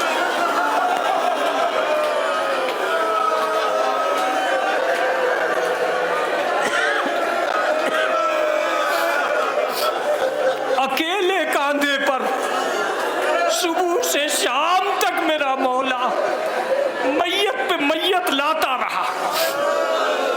جب بھی کبھی ہزاروں سینکڑوں بار ایسا ہوا ہوگا کہ آپ میتوں میں شریک ہوئے ہوں گے، لیکن یاد کرنا پھر رونا، یاد کرنا اور پھر گریہ کرنا. جب بھی کبھی میت اٹھ رہی ہو، میں شیعہ سماج کا خطیب ہوں اس لیے یہ لفظ کہہ رہا ہوں، میں نے شیعہ سماج میں یہ جملے دیکھے کہ جب بھی میت اٹھتی ہے میں یہ دیکھتا ہوں کہ اگر کوئی بزرگ کسی میت کو کاندھا لگانے لگتا ہے تو فوراً جوان اسے ہٹا کے کہتا ہے کہ آپ کے بس کا روگ نہیں ہے بہت دیر تک جنازے کو کاندھا لگانا. ارے میرے مولا میت اٹھاتے رہے، کربلا میں کسی نے یہ نہیں کہا اے ہمارے آقا.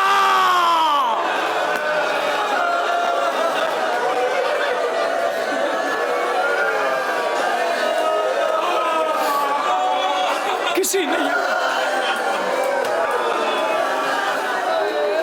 لیکن مصیبتیں گزر جاتی ہیں، باتیں آگے بڑھ جاتی.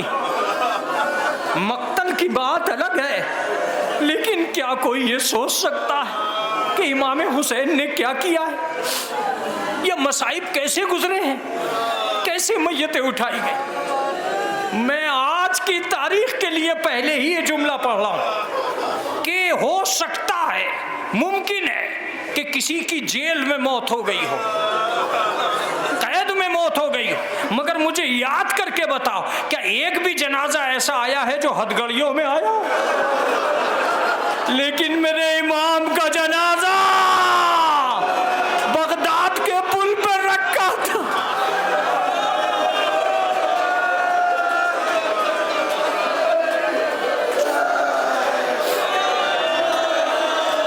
ہزاروں بار ایسا ہوا کہ میتیں آئیں. ایسا نہیں کہہ سکتے کہ میتیں نہ آئی. سنیے اور غور سے سنیے. جب آپ کو یاد دلاؤں تو میرے ذہن میں کئی بستیاں ہوتی ہیں جن میں میں نے ایسے حالات دیکھے ہیں، لیکن مجھے اس وقت کربلا یاد آتی ہے، بغیر لفظوں کے کربلا یاد آ جاتی ہے۔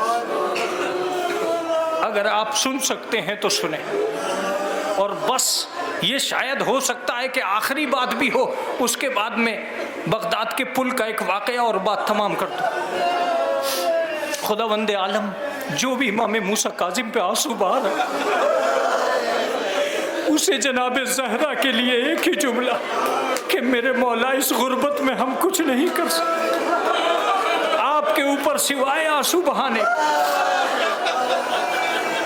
آپ کھل کے مجلس کر رہے، لیکن اس دن 25 رجب کو آپ جانتے ہو کہ پل کے چاروں طرف شیعہ چھپ چھپ کے رو رہے، چھپ چھپ کے رو رہے تھے، اور ایک ہی جملہ کہتے تھے، ہائے ہمارا غریب امام۔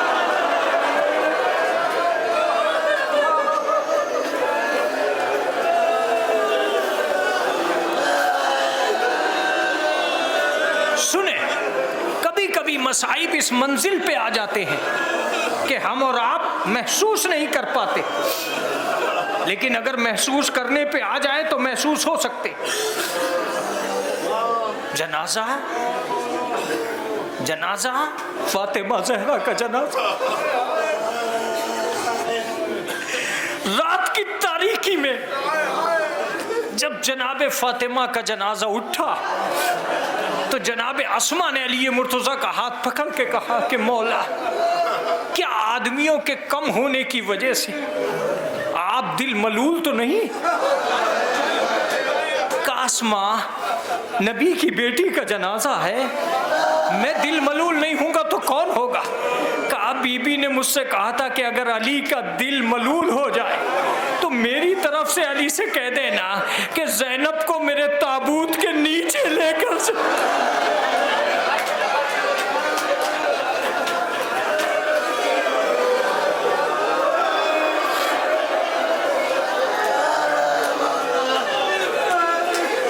علی مرتضیٰ کا جنازہ۔ امام حسن نے اپنے ہاتھوں سے نشان قبر مٹا دیا، اپنے ہاتھوں سے نشان قبر مٹا دیا۔ بیٹا، اگر تمہیں تابوت اٹھانے کے لیے افراد نہ ملے، کیا جملہ ہے میرے مولا کا، بیٹا اگر تجھے تابوت اٹھانے کے لیے افراد نہ ملے تو سن، میرا تابوت آگے سے فرشتے اٹھائیں گے، ایک طرف سے تابوت فرشتے اٹھائیں گے۔ بیٹا میرے جنازے کو دفنا کر میری قبر کا نشان مٹا دے، اس لیے کہ زمانہ ہو سکتا ہے کہ میری قبر سے بے ادبی کا۔ کتنی مظلومیت تھی۔ ہاتھ جوڑ کے کہتا ہوں کہ عاشورہ بنا دینا جب میں جملہ کہوں۔ اپنی بستیوں میں تم نے ایکسیڈنٹل میتوں کو آتے دیکھا ہے؟ باڈی ٹکڑے ٹکڑے ہو کر بھی ہماری بستیوں میں آئی ہے، لیکن جتنی باڈیاں بھی اسپتال سے ہوں یا ایکسیڈنٹ کی جگہ سے ہوں، جتنی بھی آئی ہیں میں نے دیکھا ہے وہ کم سے کم 2 کاندھوں پہ ضرور آتی ہے، ورنہ 4 ہی کاندھوں پہ گھر پہ آتی ہے۔ ٹکڑے ٹکڑے بدن بھی اگر قبرستان کو جاتا ہے تو 4 کاندھوں ہی پہ جاتا ہے، لیکن ہائے رے امام حسین، ایک جنازہ امام حسین نے ایسا بھی اٹھایا کہ ابا کا دامن بچھا کے قاسم کے ٹکڑوں کو جمع کر لیا، گٹھری کو سر پہ رکھ لیا، آواز دی اے ام لیلا، اے ام فروا،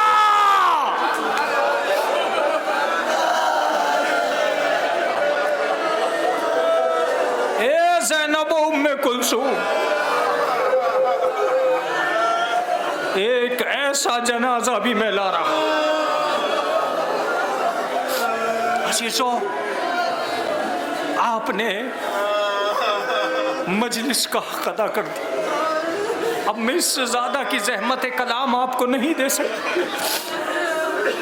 ہزاروں سلام کرو اپنے امام کو، وہ امام جو تقریباً اولاد کے اعتبار سے بہت مضبوط حیثیت کے مالک، لیکن میں پرسوں سے جناب امام موسیٰ کاظم کی شہادت کا باب پڑھ رہا، پرسوں سے مسلسل اس کتاب میں اس کتاب میں پرسوں سے باب پڑھ رہا ہوں۔ اس باب میں مجھے ایک ہی جملہ ہے جو آپ تک پہنچانا ہے۔ روایت یہ ہے کہ جب امام کو زہر دے دیا گیا تو امام کے لیے ساری کتابوں نے ایک ہی جملہ لکھا کہ 3 دن تک ہمارا امام تڑپتا رہا۔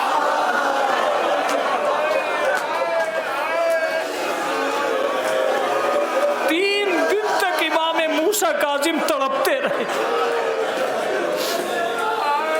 ایک مرتبہ داروغہ زندان نے پوچھا کہ آپ کی حالت کیا ہے؟ کہا میرا رنگ زرد پڑ جائے گا اور کل میرا رنگ نیلا ہو جائے گا۔ جب میرا رنگ نیلا ہو جائے تو سمجھنا کہ میری شہادت کا وقت قریب آ گیا۔ یہاں جو جملہ کہا ہے وہی مصائب ہے، وہی مصائب ہے کہ اگر تیری ملاقات میرے بیٹے سے ہو جائے تو تو ایک ہی جملہ کہنا کہ مجھے زہر دے کے مار دیا۔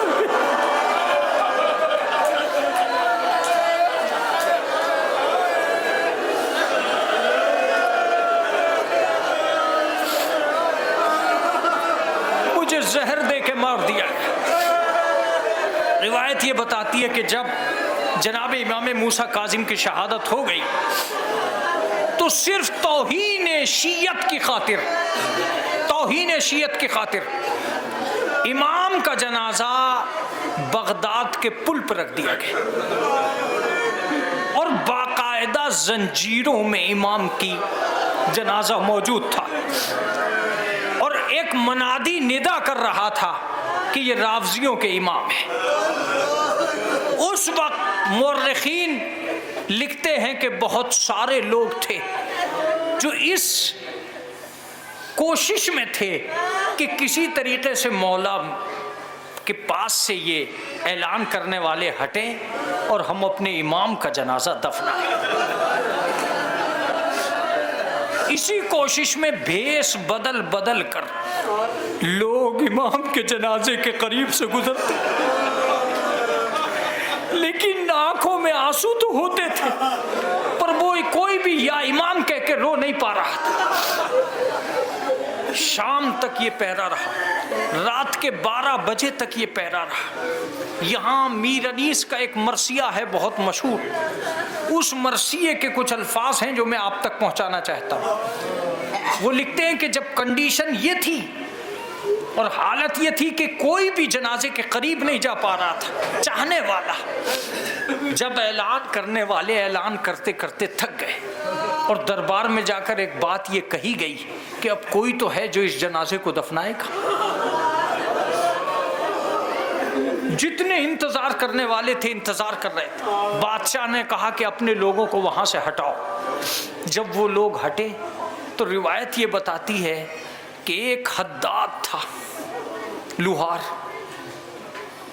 جو کالی نقاب اوڑھے ہوئے اور کالے کپڑے پہنے ہوئے اس رات کی تاریکی میں امام کے قریب آیا۔ جیسے ہی امام کے قریب آیا شیعوں نے سوچا کہ ہو سکتا ہے یہ ہمارے امام کے ساتھ کچھ بے ادبی کرے، لہذا 4-5 آدمی ایک دم اس کے قریب آئے اور قریب آنے کے بعد میں اسے پکڑا۔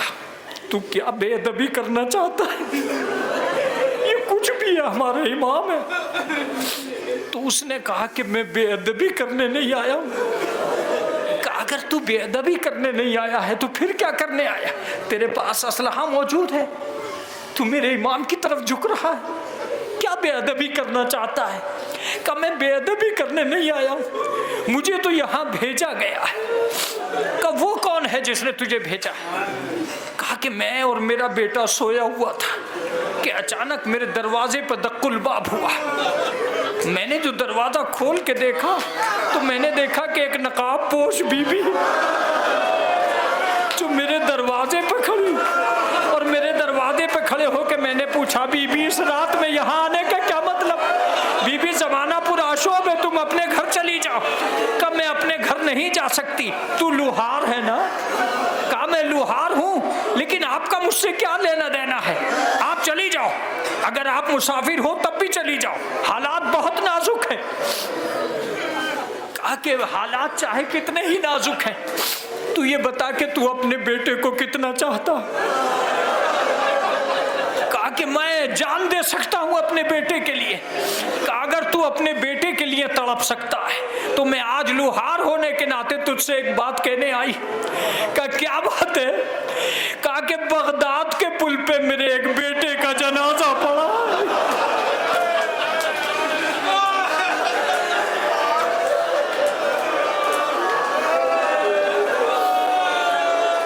بغداد کے پل پہ میرے بیٹے کا ایک جنازہ پڑا ہے، اگر ممکن ہو سکے تو اس بیٹے کے ہتھکڑیاں کاٹ دے۔ وہ کہتا ہے کہ وہ تو رافضیوں کا امام ہے۔ کہا ہاں میں جانتی ہوں، لیکن وہ فاطمہ کا لال ہے۔ وہ کہتا ہے کہ ایک دم میں زمین پر بیٹھ گیا ہے، بی بی آپ کون ہو؟ کہا میں فاطمہ زہرا، میں ایک مرتبہ یہ اپنے بیٹے کو لے کر گیا، ہتھکڑیاں کاٹی گئی، شیعہ امام سے لپٹ گئے۔